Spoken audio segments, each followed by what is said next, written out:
Why cremation has overtaken burial in America. My father was the same way.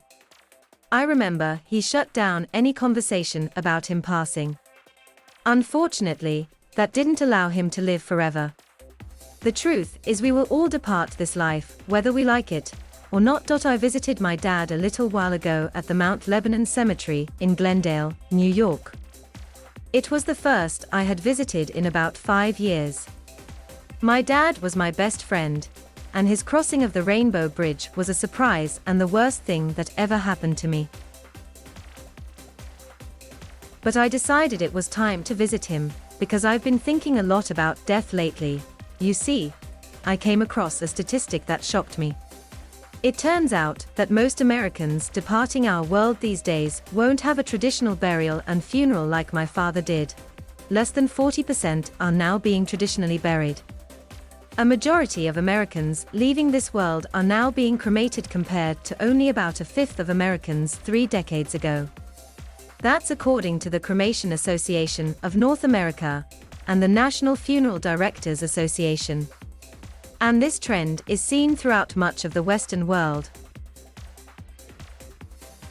I wanted to find out why, which is the reason I explored the topic in this week's episode of my new Margins of Error podcast. Each week, we discuss topics that seem to be on the margins at first glance but that are actually where knowledge and discovery really begin.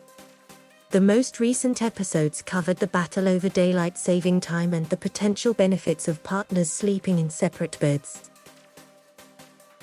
This week's topic may seem a little darker, but I promise you'll laugh along the way as we think outside the box. What I discovered on my journey about cremation is how many different but intersecting trends emerged from the debate over cremation versus burial. The most obvious is how everything is simply getting more and more expensive in America.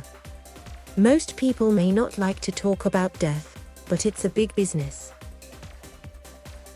The cost of a traditional funeral and burial can run upwards of $10,000. Cremation can cost a tenth as much, depending on the package. Additionally, increasing environmental consciousness in this country has made cremation a far more attractive option for some. However, this week's episode may make you think twice about that. The cremation debate is one where things aren't so immediately obvious. It's one of the few topics on which there is very little political divide. Look at the states that have the highest cremation rates and the lowest. You won't find much correlation with the 2020 presidential map. Instead, cremation rates tend to be highest across a politically diverse set of regions and states: Florida, northern New England and the West. Why? You'll have to tune into this week's episode to find out. Indeed, I hope you'll take a listen, because whether you decide to be buried, cremated or something else, it's a reality everyone will face. As for my preference, I don't really care. I'd probably donate my body to science for research. But, unlike my father, I don't fear death. I've had a good run. Get the latest episodes of Margins of Error as soon as they drop. Find it in Apple Podcasts, Spotify or your favorite podcast app. Thank you for watching. Please subscribe.